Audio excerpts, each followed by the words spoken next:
Yeah, he's not a real populist. He's a pretend populist. Dr. Mehmet Oz, otherwise known as Doc Hollywood, is growing increasingly frustrated in his Senate race in Pennsylvania against Democrat John Fetterman. So, of course, he went on Laura Ingraham's show on Fox News to try and set the record straight about who the real populist is. 100-millionaire Dr. Oz setting the record straight about who's the populist. All right, so there's a couple of clips, and they're both absolutely hilarious. I'm going to break down all the garbage within them. And then later on in the video, I will get to a few new examples of how John Fetterman is continuing to clown Dr. Oz in this race and just running circles around him in this campaign. So first, let me get to the first clip here from his appearance on Laura Ingraham's show on Fox News. Yeah, he's not a real populist. He's a pretend populist. In fact, many folks think because of the way he dresses with his hoodies and his shorts that he's been working his whole life. It's quite the opposite. He's not worked in the private sector. I spent my whole life, working as my parents were immigrants, understanding the importance of dedicating my life to service. As a heart surgeon, I've invented devices. As you know, I've been very active in a lot of endeavors just to make America a healthier and better place. Okay, so let me break down how hilarious this all is. And I'm going to get to the second clip, which arguably is a little better in terms of its level of comedy. But here, let me first show you. Okay, so his first criticism. John Fetterman's a fake populist with his hoodies and his shorts. Not like me, Dr. Oz, with my gun that I definitely use, and my plaid shirt, and my jeans, and my brown belt. This is me every day. Just Dr. Oz out here in the fields shooting down geese or whatever the hell I do. Except the fact that it came out. Mehmet Oz bragged about hunting in Florida. Never had a license. So, I mean, did we really need this information to know that Oz was just faking this? But we have this in addition to the obvious fact that Oz is not your everyday man. I think that's fairly obvious for a number of reasons. But Fetterman, of course, clowned Oz over that news story about him not having a license. But in terms of populism, and I'll get to more on Oz in a second here and how not populist he is. But just what actually matters is the policies you support. Are they popular? Now, you can go down this list and see that the vast majority of this is popular with the vast majority of voters, but I'm not going to spend, 30 minutes doing that. So I'll pick out just the first couple here. So John Fetterman supports a $15 an hour minimum wage. Well, guess what? Pennsylvania. Nearly 2/3 of Pennsylvania voters support a $15 an hour minimum wage. So Fetterman has the populist position. Another major issue, healthcare. Healthcare is a fundamental human right. Well, guess what? Majority of Pennsylvanians support Medicare for all. All right, so you can go down the list. It's the same thing with the vast majority of these issues. But of course, Oz has, this is, again, when you see these people make these sorts of claims, they have nothing to actually back it up. Oh, Fetterman's a fake populist. Why? Because he wears shorts and hoodies. But he's always done that. That's how he's always dressed. Like, it's not like Fetterman one day was, or has always been wearing a suit and then just for this race started putting on, hoodies and shorts like Mr. Oz and his gun and his jeans. This is who Fetterman is. This is who he's always been. He's authentic. That's why people like him. In addition to, of course, his platform, which is also, as I said, incredibly popular. But now let's go a little deeper into Oz's background, because he said there, he worked his way up in the private sector. Can't be a populist unless you worked your way up in the private sector, apparently. But just based on that alone, his father was a surgeon. Let me get the pronunciation here. Cardiothoracic surgeon. I knew that. And his mom was also a physician and a director of a pharmaceutical company. Worked his way up. And of course, he's also married to an actress and film and television producer who, by the way, her family worth billions. But no, Dr. Oz knows hard work. Didn't have any help. Now, look, it's one thing. You can't choose the family you're born into. So there's no reason to criticize somebody over this unless they're the ones trying to claim that their candidate is the one that isn't populist, and they're the populist ones. That they're the real ones that worked hard and made their way. No, if you're honest with who you are, hey, I had a lot of help. I was born into a family that gave me a lot of opportunity. My wife gave me an opportunity when it came to, she's the one that pushed him into doing television. If you're honest about who you are, then people aren't going to hold that against you. It's when you are fake, and Dr. Oz is incredibly fake. And going to that point, this is a statement that he released shortly after his father died, saying Mustafa, his father, earned scholarships at every level of his education, which reinforces the importance of supporting promising students who cannot afford education. So here's a political statement, in a statement about his father's death, talking about the importance of students being able to go to school when they can't afford it. Yet he is running in a party that is strictly opposed to free college. It is amazing just that anybody can possibly buy his bullshit. And of course, look, if he ends up winning this race, he's going to be a very dedicated Republican vote. Like, he's not going to buck the trend in the Senate, because he knows if he does that, he's out. He's doing all of this for power, for recognition. That's what this is all about. And it continues with other issues like healthcare, that in the past he has supported universal healthcare, as I've showed you in other videos. He passed or supported universal healthcare. Now he's against that. He's all over the place because he's, twisting himself into a pretzel, saying and doing whatever he needs to do to be able to fit within the Republican Party. And going on here, let's get to the second clip. So this goes to the second clip. This is a fundraising email from Oz that says the MAGA movement is dying. All right. So here he is basically like begging people to help him, as he is down considerably in fundraising in this race. So this is where we get to the second clip where Laura Ingraham brings this up. Well, I mean, the gas prices, the food prices alone. I mean, anyone who votes for Fetterman is just going to vote for higher gas prices and higher food prices. Everybody knows that. They should know it by now. But I want to talk about fundraising, because Fetterman's total haul from individuals and committees, according to campaign finance reports, about $9.9 million. And you have $1.1 million, at least that's what's being reported, closing the gap a little bit.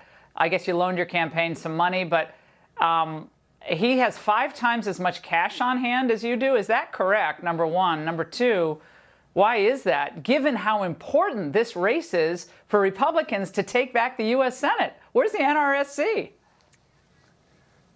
Well, the NRSC is getting involved. The RNC had been wonderful. The state and national parties are doing their best, but the Democrats have very cleverly taken all these issues that have come up over the summer, the Dodd decision, the concerns about guns, and they've used these as excuses to raise money from the Democratic loyalists. And interestingly, when Republicans get mad, we go out and mow the lawn. Democrats, when they get mad, donate money to their party. So I urge everyone, go to DrOz.com. Okay. When Republicans get mad, they mow the lawn. I got a couple images of Republicans mowing the lawn here. Here they are at the Capitol mowing the lawn. I mean, I guess trampling the lawn. Technically, it is making the grass shorter. I'm not sure if it's really mowing the lawn, but another example here. Here they are inside mowing the lawn. Getting really agitated about how long that grass is. And here they are mowing the lawn, this time doing it in a very inventive way, trying to use a noose to mow the lawn. Yeah, they mow the lawn. Okay. Now, on the, I'll get to more here in a second in terms of the tabs, but paraphrasing Oz here, he says, Fetterman has used the reversal of Roe and concerns about guns as excuses to raise money. Those are policy differences. Those are real reasons to support one candidate over another. Fetterman would be a vote for codifying reproductive rights into law. Oz would be a vote against that. Fetterman would be a vote for universal background checks. Oz would be a vote against that. These are actual policy differences. How are these excuses to raise money?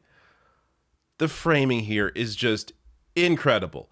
And quickly on, so they brought up gas prices a few times. Ingram did, Oz did. Gas prices have fallen daily for more than a month. Like, down more than 15 cents from the week before. Monday marks 34 consecutive days, now 35 as of Tuesday. Prices have fallen from the June 14th peak of $5.01 per gallon. Americans are spending $190 million less per day at current gas prices economy-wide, Bernstein said. That could translate into lower costs for other goods and services for which gas is an input, like transportation, he said. Okay. It's been down. They're still trying to use it. They blamed Biden the entire... And by the way, I don't think this is even Biden's fault, whether they're up or down. The president has very little control over the price of gas. It's largely these massive corporations that actually control the gas. But for months, they were, ringing the alarm bells because, Biden turned the prices up again on gas. Now it's been down 35 days in a row. And they're still trying to blame him for high gas prices, even though it's come down. There is no bottom to this barrel.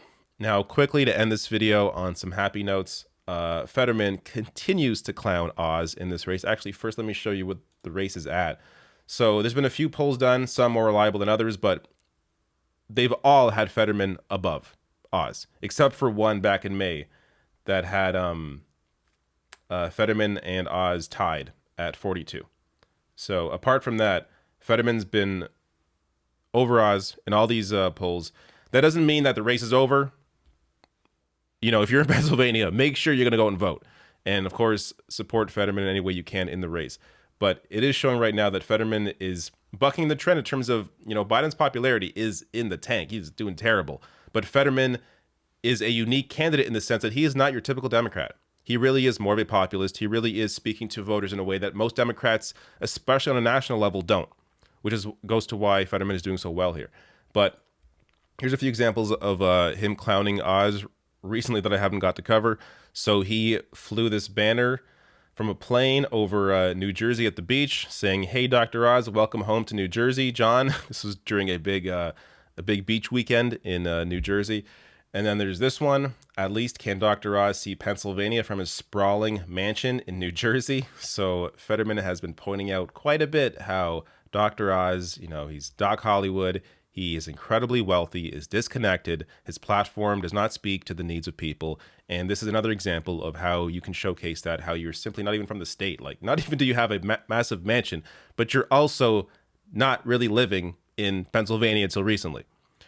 Now, another example here, last example. This happened last week. I didn't cover this, but I can show you this clip now. It is funny. So this is Snooki from Jersey Shore, that show that, 10 years ago now. But so there's this app called Cameo where you can pay these mostly D-list celebrities to do this kind of thing. So they use Snooki here, paid her to give a message to Mehmet. Check this out. Hey, Mehmet, this is Nicole Snooki. And I'm from Jersey Shore. I don't know if you've seen of it before, but I'm a hot mess on a reality show, basically, and I enjoy life. But I heard that you moved from New Jersey to Pennsylvania to look for a new job. And personally, I don't know why anyone would want to leave Jersey, because it's like the best place ever, and we're all hot messes. But I want to say best of luck to you. I know you're away from home and you're in a new place, but Jersey will not forget you. I just want to let you know I will not forget you. And don't worry, because you'll be back home in Jersey soon. This is only temporary. So good luck. You got this, and Jersey loves you. Mwah. Just brilliant campaigning. It really is. Like, this is the kind of thing that other campaigns need to learn from. Now, look, I want to be clear. If this is all you had, were just like these memes and this kind of thing and this kind of clowning, and your platform was still in support of massive corporations and, the billionaire class, then it's all just BS, right? Like, understand that this campaigning, this kind of thing works because Fetterman is a real working class individual, does have a working class platform, does have a history of standing up for unions and workers. So because he has that underpinning, this kind of campaigning on top of that works. So it's important to point that out because it's, Fetterman's success here isn't just because of what he's doing on Twitter. This is really just like a sliver of it. But it goes to showing that you can be successful clowning Republicans like this if you are authentic in doing so, and you actually have the platform that people in the population, as a populist, support. So this campaign continues to be, fantastic, and Oz really does not know what to do. So I don't think trying to claim that Fetterman isn't a real populist, and also like the other thing that Oz keeps doing online in particular and on these shows is try and attach Fetterman to Bernie Sanders as if that's going to hurt him. Like Bernie has been voted the most popular senator 11 votes in a row. That's from, I believe, Morning Consult. So you have here the most popular politician in the country. You're attaching him to Fetterman as if that's supposed to hurt him. It is so stupid. But whatever, I'm not going to complain. I hope Oz keeps doing it, because whatever he's doing is definitely working to help Fetterman even further lead him in this race.